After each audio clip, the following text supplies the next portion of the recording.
A Cincinnati Bengals victory, finally, since the last game of the 2023 season. We get to talk about a win. The Bengals are off the schneid, as they say, and they win. They win in somewhat impressive fashion, I would say. 2-possession game, and kind of started to get control towards the middle of that game, but it did get a little tenuous at times. We're going to break it all down here on the Orange and Black Insider and this episode of The Aftermath. I'm Anthony Cosenza. He is John Sheeran. John, Bengals are in the W column finally.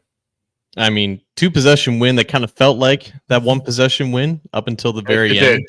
It also, the previous victory that we got to cover was against, I believe, Jeff Driscoll of the Browns, and this one is against Andy Dalton. I don't know if there's any former Bengals quarterbacks on the Ravens, but that might be something worth looking into. But yeah, 1-3. Here we are. Yeah, 1-3.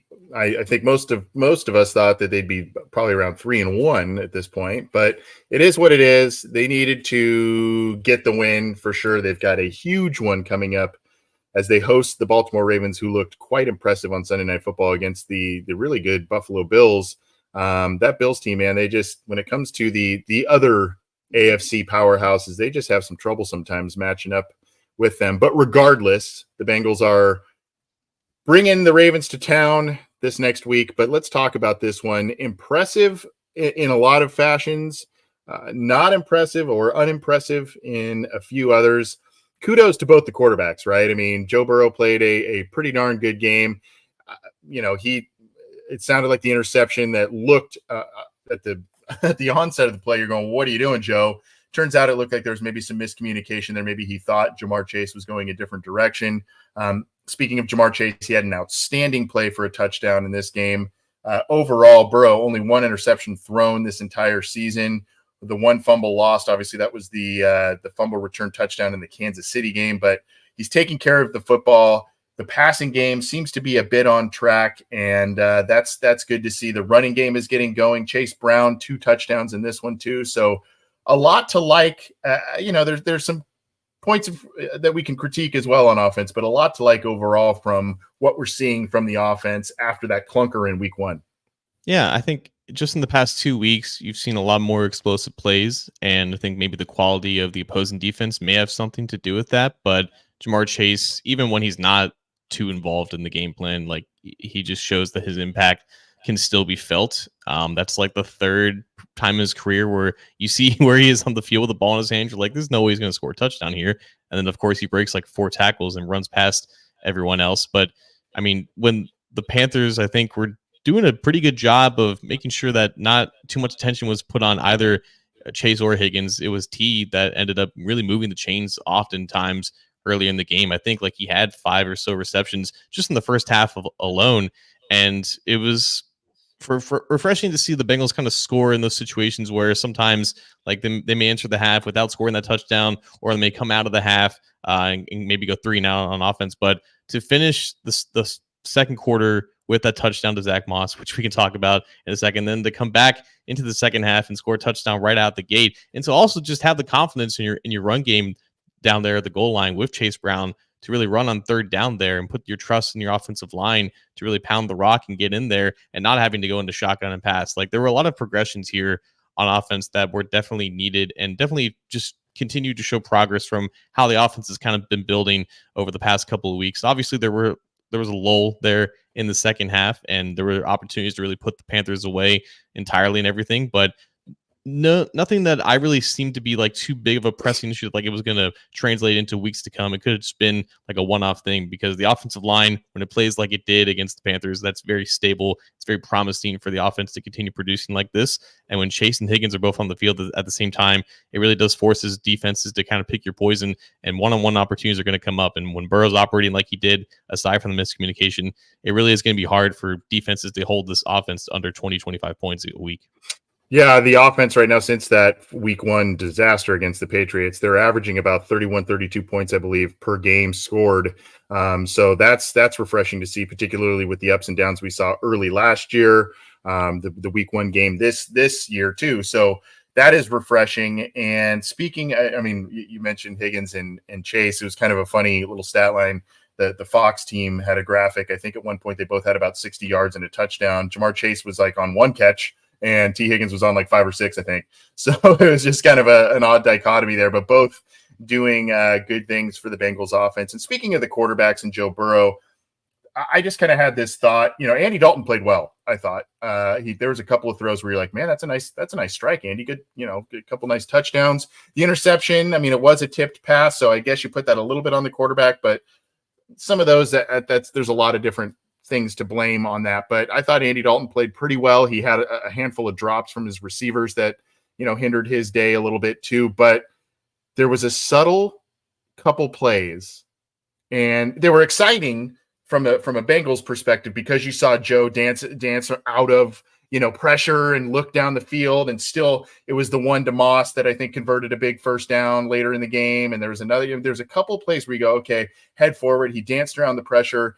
and made a play. And there was a couple of plays, and this is the difference between a Joe Burrow and an Andy Dalton. No, I'm not trying to slide Andy Dalton, but this is where the difference is. There were a couple of plays where Andy Dalton slid out of pressure as well, evaded pressure, looked around, and threw it out of bounds.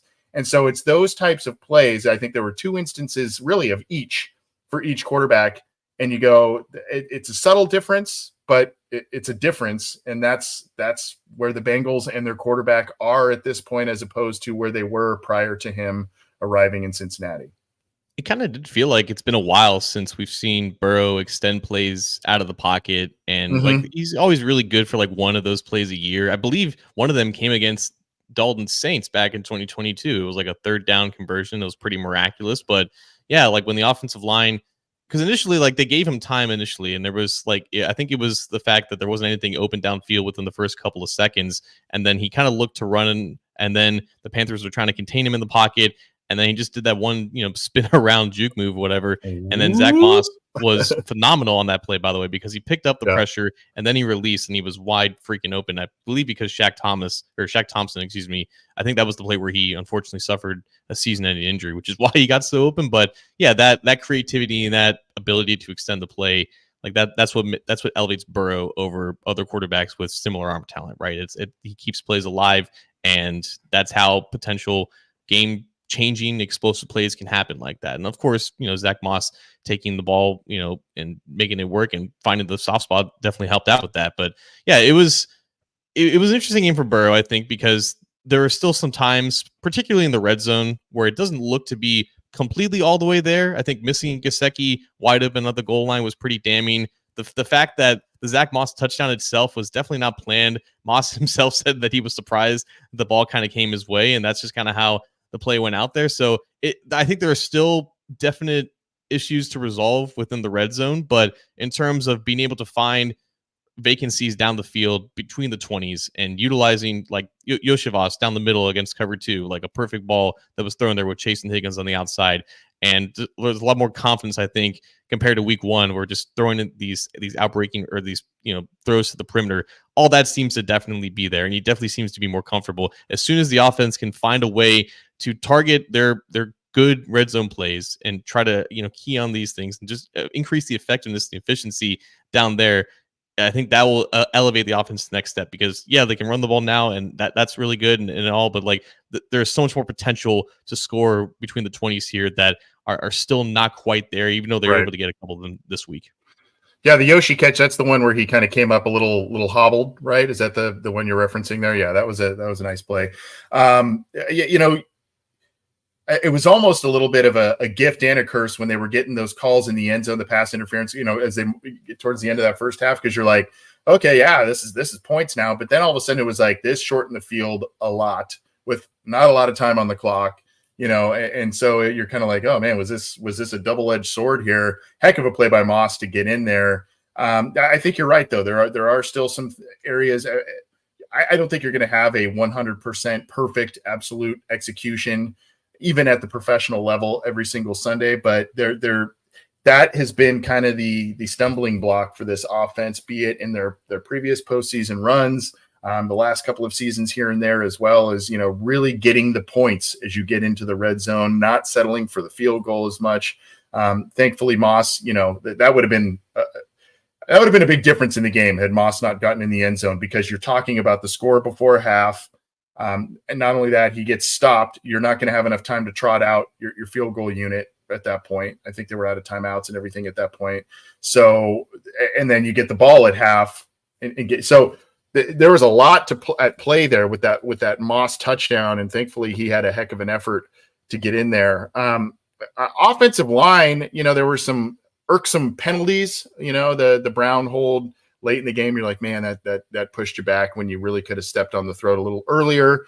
But I mean, at the same time, we are seeing the highest performing offensive line play across the board in Joe Burrow's tenure in Cincinnati. I mean, it is, I wouldn't go as far as to say it's outstanding, but it is solid. Amarius Mims came in there and looked like a 5-year pro, right, against a guy who is a good player in Jadeveon Clowney. So there, from an offensive line standpoint, this is kind of what we've been clamoring for. Hey, if you're top third in the league in terms of major performance metrics, and you're putting up 30-plus points a game, which the Bengals basically have more or less the last 3 weeks in a row, the offensive line is doing something right. And so as you look across the board, is it perfect? Not absolutely, no, but it is far improved from where it has been in previous years.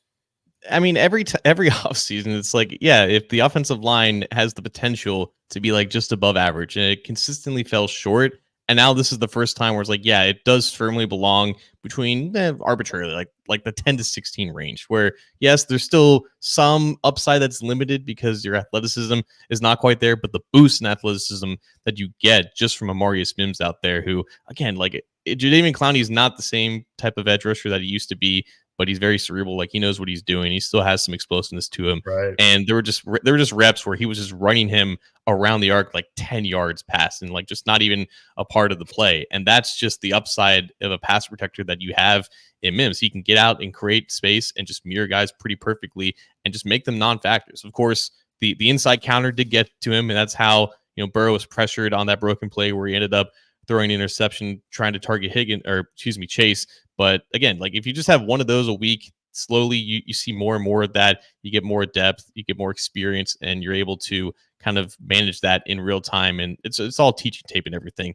But just in general in this game, like when they were trying to run the clock down, there were some runs where it didn't work out particularly well. Maybe they could have closed it a little bit better, but the movement that they were able to get against the Panthers was very good, very solid all across the board, whether that was with Corda Volson, who I thought blocking wise was really good in this game. Aside from his 2 penalties, Ted Karras played well. Alex Cabot had the best game of his season so far. Mm-hmm. Orlando Brown Jr. is like 3rd in the league in pass block win rate. He had another great game. The competition, not too fierce, but just the more weeks that this unit gets of just building off of good weeks is good. And just in general, I thought the running to the outside, particularly where that's been kind of like a focus of struggle, and it's just not been a strength of this run game.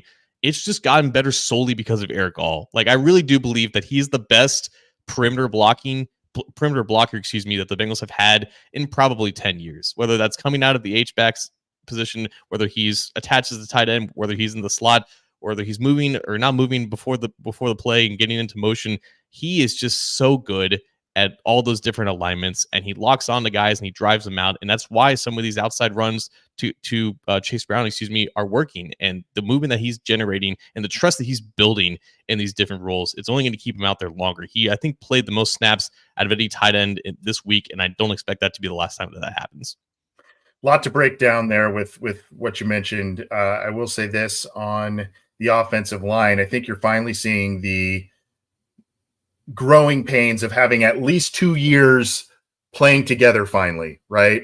When you're talking about Brown, Volson, Karras, Kappa, they've got at least 2 years under their belt playing together now. And so I think you're finding that cohesion. Obviously, new right tackle, whether it was Trent Brown or Mims, but I think you're starting to see the fruits of that kind of come alive there. And then, of course, you mentioned Eric All. Eric All, this was a guy, John, we didn't even know if he was going to start the season on PUP, right?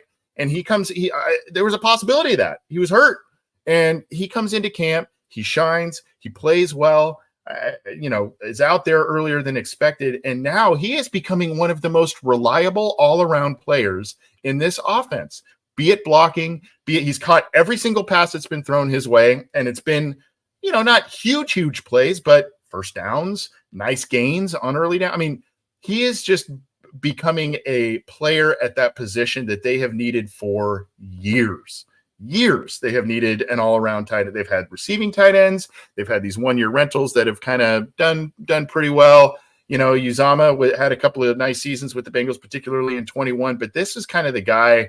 Granted, it's early in his rookie season, but he is just really, really impressive. And it's like, man, you go out to that. I think you mentioned one where there were a couple plays where he was motion. I mean, he was moving around all over the place pre-snap. And then one of them was, I believe it was to the right side. He goes in motion, and it was a late run by Chase Brown where he got a 9-yard gain, I think, on first down, right? It was like one of those nice plays where you just go, man, this is just working. And to your point, I think it's not just the offensive line and their improved play, the ability to have an extra blocker at the tight end spot, opening some stuff on the outside, just, is making this thing work. And the byproduct of that is that the Bengals' investment in this running back by committee, two-headed monster type of thing, you're starting to see that, okay, here we go.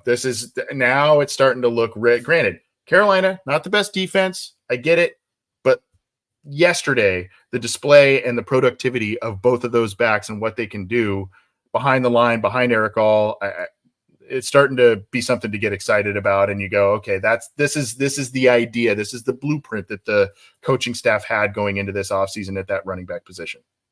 I think in past years, there have been plans with the run game and there's been identities, but it's always lacked that threat of breaking off big runs and really condensing defenses and taking them off guard and trying to, just create any type of seal and get any type of lane to go more than just 5 or 7 yards. And that's what running out of the eye or just running out of the pistol with Burrow under center, whatever the case may be with Chase Brown, because I think only 6% of his runs so far this year have gone for 0 negative yards.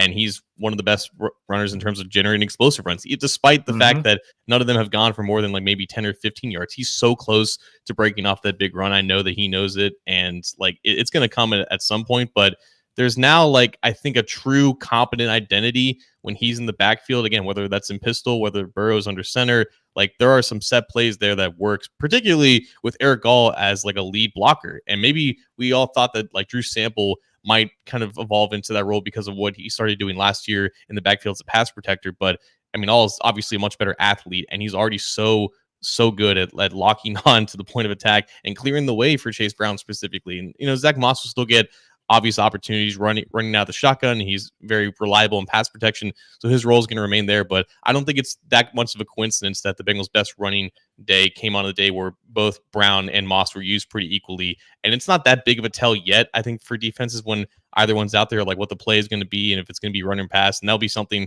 that they have to continue monitoring as well. But I think there's a definite plan there whenever Chase is on the field, with All being one of the blockers for him, and just having that diversity now with Burrow under center, you can build off of that, and it's working so far. So that's something that I think they really keyed in on this offseason and tried to make more of an emphasis with the total identity of the offense. And now you have something that you can build off of with the rest of your offense, because you still want to pass in shotgun. You still want to run out of shotgun with Moss because that's where he's good at. But like, there's another element here that really showed itself, and this is really just the beginning for Chase Brown. It wouldn't surprise me if at this point, Chase Brown consistently ran more than Zach Moss, but obviously that could still be a week-to-week basis.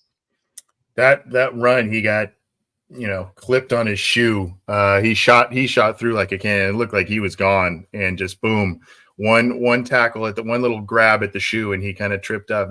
He was inches away from going far. So that running back by committee starting to work. And one of the other areas that the Bengals have tried to go, okay, let's do this by committee, let's do this by group. And granted, it's been ravaged by injuries to this point in time, is at the interior of the defensive line. And as we look at the defense this week, John, because we talk a lot about the offense, there's a lot to be excited there. A lot of questions about the defense. And now they're going to be getting some guys back. Their best defensive players dealing with an injury. We'll talk about that in just a second. They got a nice stop at the beginning. Granted, it was all the way down at the 1 yard line, but they got the 4th down stop. They got the subsequent turnover, but still a lot of yards and a lot of points allowed by this unit.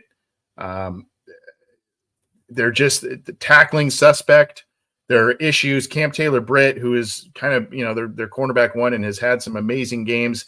This was probably his roughest outing, I think, as a pro. I mean, he was just kind of turned all around and pushed around by the bigger wide receivers.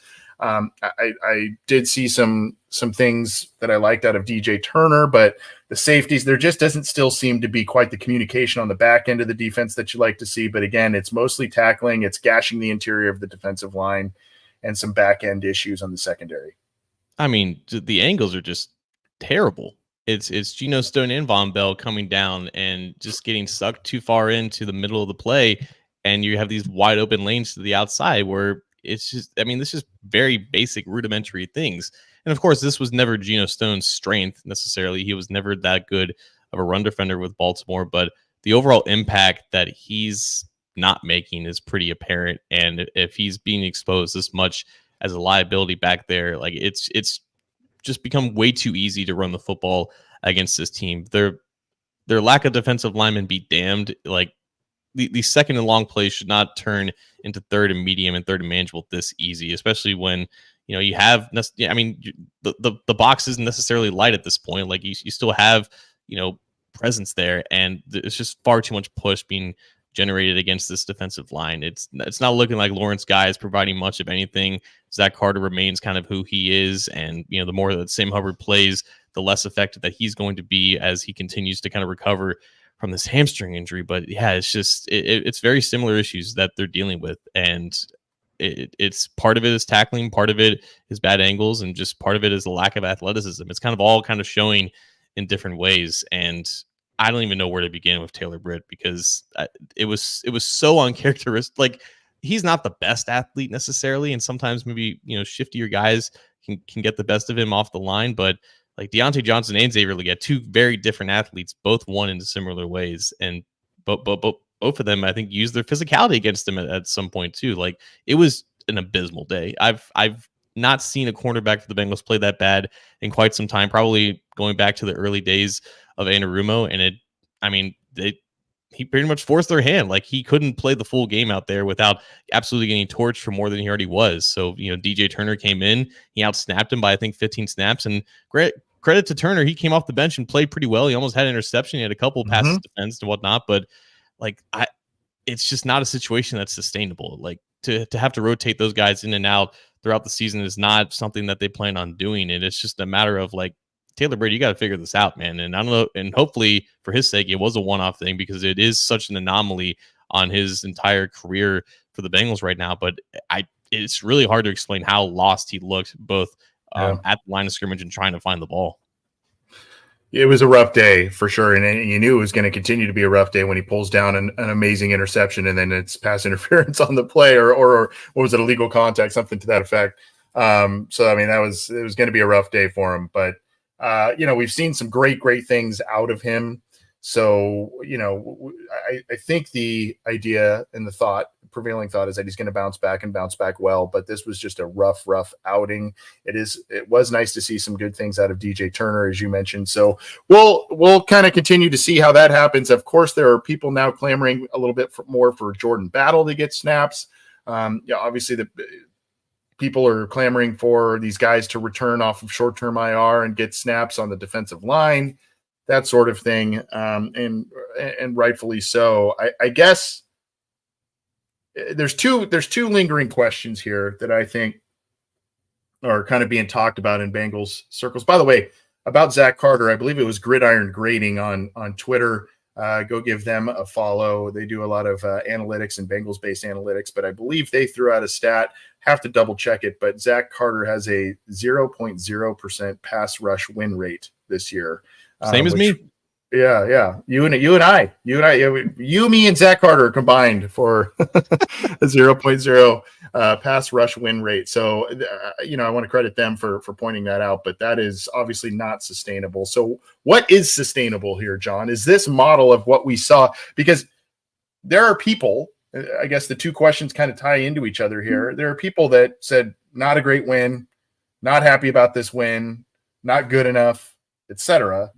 So I guess there's that element, but I think you should be happy with a win regardless, particularly in a must-win situation. But sustainability of this model that we saw yesterday, how sustainable is this when you have the Ravens twice, you have the Browns twice? Granted, the Browns haven't been looking all that great this year either. Just the, hey, we got to score 35 a week because we're giving up 27.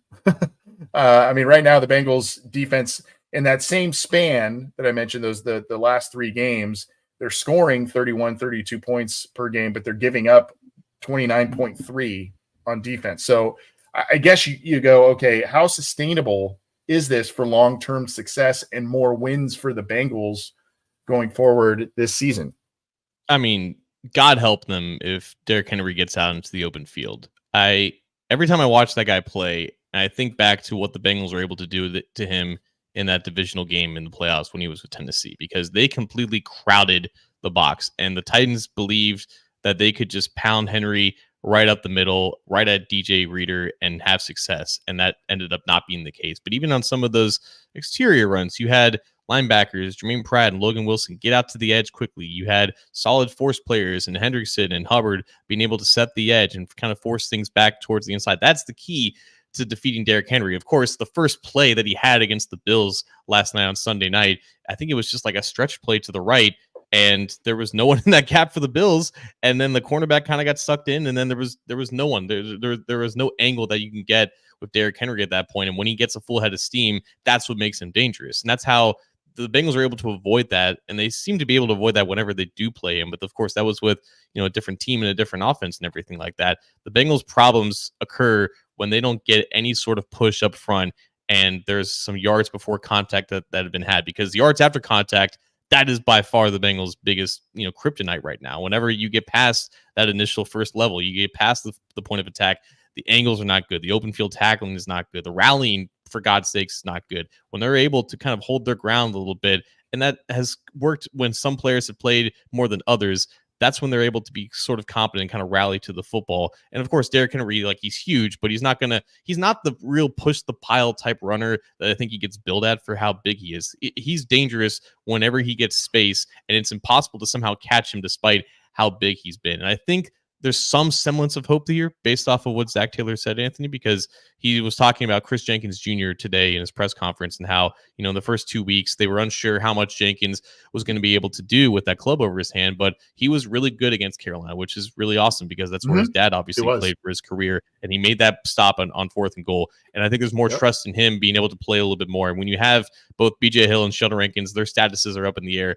Playing Chris Jenkins a lot more than maybe a guy like Lawrence Guy or Zach Carter, and I think that's right there a boost. Obviously, getting McKinley Jackson potentially back from IR, and we could talk about that. But just playing Jenkins more, because he's obviously an asset at this point compared to what you have, that can help.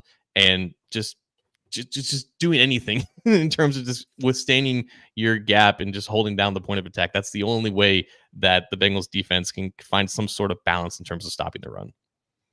Yeah, the Jenkins stop on 4th down, that was vintage, going back to his college, which is engage the blocker and just slide off to the side and get the running back for a no gainer there. That's all that we saw that a lot on his college tape there. But on one hand, you're going, okay, reinforcements are on the way in the way of IR return players. You mentioned Rankins and Hill, that sort of thing, and we'll talk injuries in just a second. But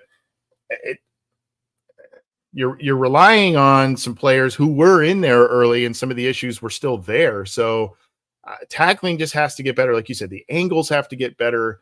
And again, if the offense is going to continue this pace, and we think it will to some, to a good degree. I mean, they're going to run into better defenses than Carolina, where it's not going to be, super, super easy to get 34 points scored. But, if they're going to keep up that pace, you're going to need this defense to step up in other ways and not just get the, miraculous goal line stand and a tip pass for an interception, really, as kind of the major hang your hat moments. You're going to have to get some stops. You're going to have to limit the damage going forward. And, they have just really, it's been a struggle, and it's a little uncharacteristic from Lou Anarumo's units that we've become accustomed to, but it's been an issue starting with last season. There were issues with it, and it's trickled over into this season, despite the additions that they made. And despite, of course, the injuries, and unfortunately the injuries have been to guys that they brought in specifically this offseason, namely Jenkins for a little bit there with the thumb and others. But now you've got some other things happening there. So I guess the final question before we kind of talk about the injuries, are the returns from these guys back to the lineup enough? Do they need to seek more outside help? I mean, is it just going to be, hey, we're going to be a more offensively focused team, we will let up points, but we'll still be able to outlast the opponent? Yeah, I think the fact that they were able to get that one stop on the first drive, like, I would imagine that was some sort of a confidence boost, because it was kind of a hallmark to what this defense has been known for in terms of, like, hey, bending but don't break, in the most important moments. And I thought it would have maybe sparked a better defensive performance overall on the day. And I guess 24 points is not the worst possible outcome this defense is capable of. But I mean, we know this team is not going to, make an aggressive move on the trade market for like an impact player, if you will. And that time is probably already passed anyways, but when the season kind of started at that point. But obviously we haven't seen a full strength defensive line for this team yet. Like, they had all four of their starters out there against the Patriots, but obviously depth was a major issue.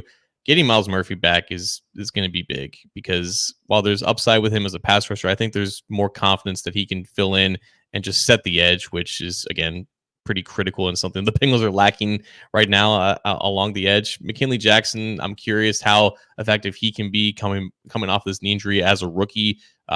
It would be nice if he had an immediate Chris Jenkins type impact there, but his game is not necessarily the same as Jenkins. He's more of an aggressive player, so if they can reel him in and just have him hold down the A gap, like, that would be a phenomenal boost as well, because the more rotation that you get up front, the fresher these guys are, and the more effective they're going to be throughout the game. And obviously that can impact Hubbard as well. And we don't know when, BJ Hill and Sheldon Rankins are coming back. It seems like Hill is going to come back before Rankins, and Hill almost played in this game against Carolina. He seemed like a true game time decision. So it seems like he's on track to potentially play against the Ravens. So the deeper that rotation gets and the more talent that they can accumulate, obviously I think the results are going to be better. But yeah, it's looking like this defense is not going to be anywhere near the top half of the league in terms of like the rankings that matter. And it's going to be on the offense to continue to put up points every week.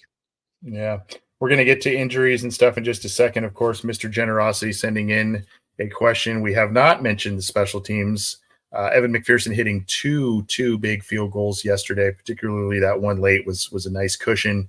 And then, of course, Ryan Rico. I mean, he's putting the ball well here. So, Mr. Whisper, I want to get down to business, punter business. Has Ryan Rico won the punter job from Robbins? I know they activated him, and did they waive him with an injury settlement, Robbins? So here's what happened. So the Bengals designated Robbins to return not this week, but they did so during roster cutdown. They had two spots to be like, hey, we're gonna just designate you to return. We're gonna put you on IR. But the new rules say that we can have two players that we can right now designate automatically to return after 4 weeks. And Robbins was one of those two guys. So when the Bengals announced that Robbins was activated, like that was an inevitability. It will be an inevitability for Myles Murphy either this week or maybe the next week, whenever that happens. So Robbins is technically now on the 53-man roster. And when Zach Taylor was asked about what the plan is for him, he basically said to the tune of, yeah, that's part of the roster moves that we're going to make, and there's probably going to be another one. And that pretty much indicates that Robbins' days are numbered here. It's not going to be some type of an injury settlement because, again, he is back on the He's 53-man activated. roster. Yeah. But Ryan Rico is leading the NFL in many stats, one of them being yards per punt and net yards per punt. There is no reason to change what's working. Yep. And that is a big, I mean, that position has really hurt the Bengals the last couple of years, be it, a draft pick in Robbins last year, having a rough rookie season, Drew Chrisman prior to him, the end of Kevin Huber's career where, he was kind of losing some of his oomph. So Ryan Rico's been a nice special teams weapon. Thank you. And I do believe I'm in agreement with you. I think he is kind of the future at that position. Dan the Man with another nice observation here. I guess not nice because it's not a kind thing to say, but Travion Williams looked extremely tentative on his kick returns. I'm in agreement there. Just did not seem to be very confident in where he was going on those kick returns, whereas Chase Brown, had a little bit more success, but obviously more decisive. Same with Charlie Jones a little bit on punt returns, not real decisive on some of the things there. So I don't know. Got to get a little bit more out of the return game. We'll see what happens there. But all in all, a pretty decent day from special teams, particularly from the guys who kick the ball, Evan McPherson and Ryan Rico. This is the Orange and Black Insider Bengals podcast, and this is the aftermath where we talk about what happened after we digest. We took time to digest what happened in week 4, Sunday afternoon, as the Bengals beat the Carolina Panthers 34-24. Nice win for them, and they have a tough one coming up hosting the Baltimore Ravens. But you can get this show on the Believe Podcast Network, BLEAV, and the Believe in Cincy, BLEAV, CINCY podcast channel, along with Talking Football with Bengal Jim and Friends, 3 and Out with Jason and Kevin, and Matt and Willie No Ball with the coach, Matt Minnick, and Willie Lutz. All of those shows are on the Believe in Cincy podcast channel, so you got to go resubscribe to that channel. The Cincy Jungle channel is no longer the feed where we are uploading new shows. Believe in Cincy. You got to go check that out, and we'll be peppering you with all kinds of content throughout the week and getting you prepped for the upcoming games. You can also, if you like the video side of thing, give a like to the Cincy Jungle Facebook page, and or underneath John's side of the screen there should be an Orange and Black Insider Show icon that leads you to our YouTube channel. Click that to subscribe. Click the bell to be notified when we go live and when new content is available, as well as the thumbs up button if you like what we're doing. And go back. We've had some really fun interviews, whether it's Robert Cohen, the author of the 50 Greatest Players in Bengals History book that is coming out there.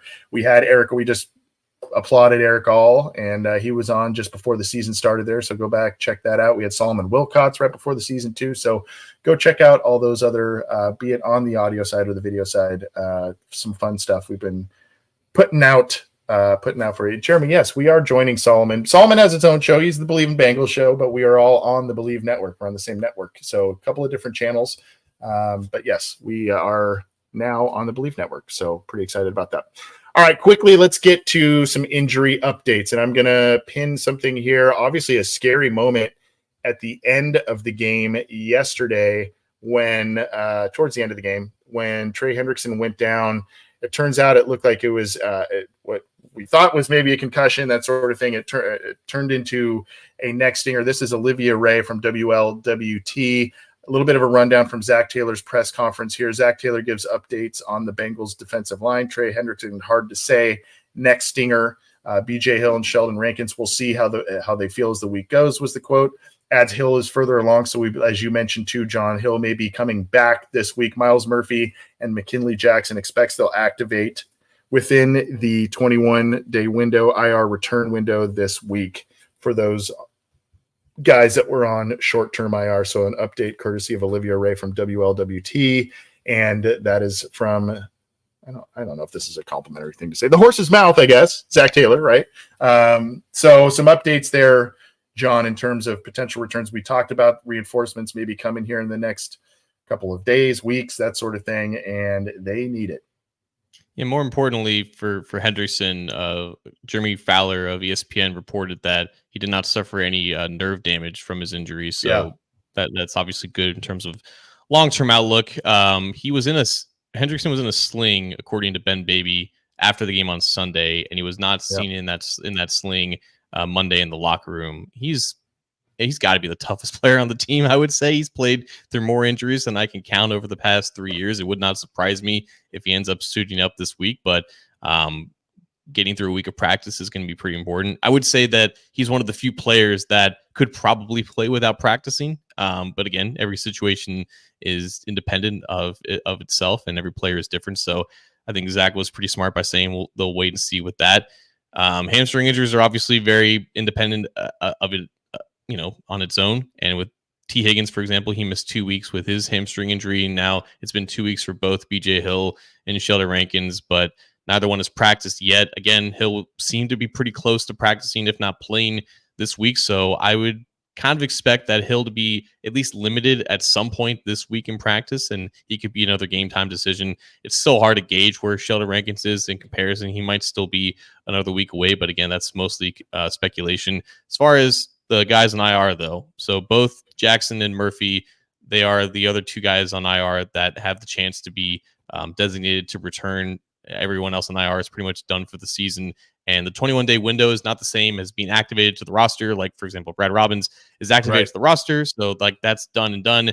But Zach essentially said that they're going to plan to open the 21-day practice window for both Jackson and Murphy. And once that happens, then they have 3 weeks to activate them towards the roster. But they would have to obviously clear up roster space in order to fit them. And that's where, if it were to happen this week with one of those guys, it's probably how Brad Robbins leaves the Bengals. He would probably be waived in order to fit one of those guys to be elevated, but that has yet to happen. I think they're just going to see how they practice this week, and that there's no, rush in terms of they don't have to activate them this week if they have them practicing. But obviously, any one of those guys, either one of those guys would be helpful against the Ravens rushing attack for sure. Yeah, and look, number one, I think having Trey Hendrickson back playing, even if it's at a limited capacity against the Ravens, that would be huge for this defense this week. They just need all the help that they can get against that tough Ravens offense. And they obviously, as you mentioned, that offensive line looked decent last night. And they were, they're doing a lot of different stuff on offense. So having Hendrickson back, potentially Hill, would definitely help. And look, I go back to, you mentioned him missing the first 2 weeks, T. Higgins. Granted, the Bengals did pretty well on offense against Kansas City without him. Clunker in the first week without him. The guys on IR right now on defense, BJ Hill, Sheldon Rankins, they're not at the same stardom level as a T. Higgins, but they are good players, and they are players who are within this is schematically designed for these guys to be in the mix, right? And when they are not, you are seeing issues. You saw the issues in the first couple of weeks without T. Higgins from the offense. When he is in there, they are a different offense. They are a more productive, more diverse offense. And so I don't think it's on the same level in terms of impact or that sort of thing from having one or some of these guys back. But obviously Hendrickson is up there. But the other, I'm talking about the interior of the defensive line. That is where you kind of go, well, it's not apples to apples, but I mean, you can kind of see a little bit where this faith in returning players go, okay, that's going to be at least a decent boost again for this team, despite the myriad of issues on defense that we're seeing. I mean, I was noticing it during the game where it's like the bad days of this defense under Anarumo, they share commonality in that the defensive line in and of itself is a giant weakness. That was the case in 2019 and 2020 specifically, when they were going through like 10 defensive tackles during that season, and they were just horrendous against the run. And it made other issues compound upon themselves, and it just turned into a terrible unit. And I think now it's at a point where even if they were at full strength, it may not be like an above average defense. It may be an average defense at best. And this is with everyone out there healthy and a full rotation on all three levels.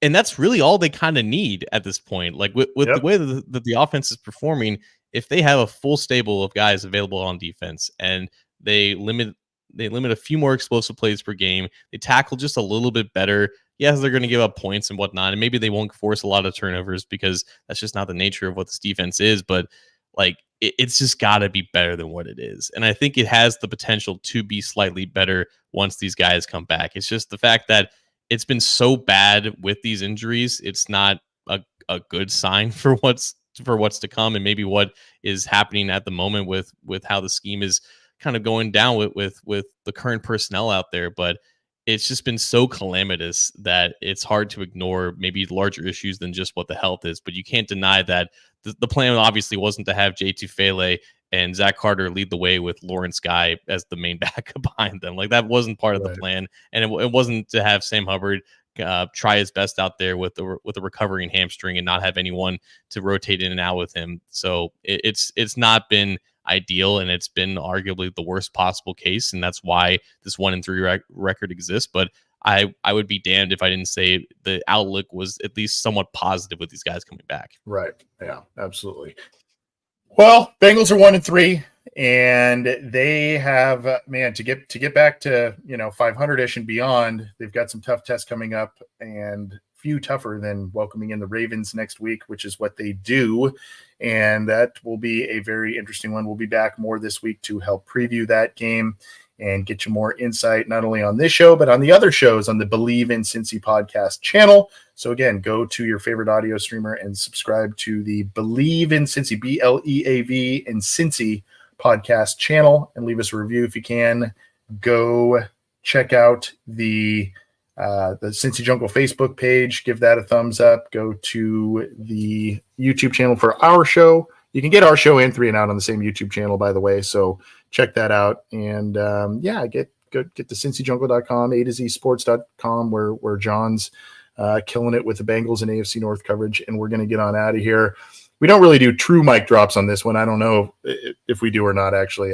My mind's a little foggy on that. But I just want to say this. Obviously, there's a lot going on in the southeast region of the United States right now. A lot of not good news, alarming pictures and everything. So I just want to give my best to all the folks down there, because that is not a seemingly good situation down there.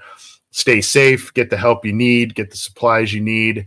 And just thinking about all of you in that region of the U.S. And if there's something we can do in our little dumb corner of this show to help you with anything, please let us know.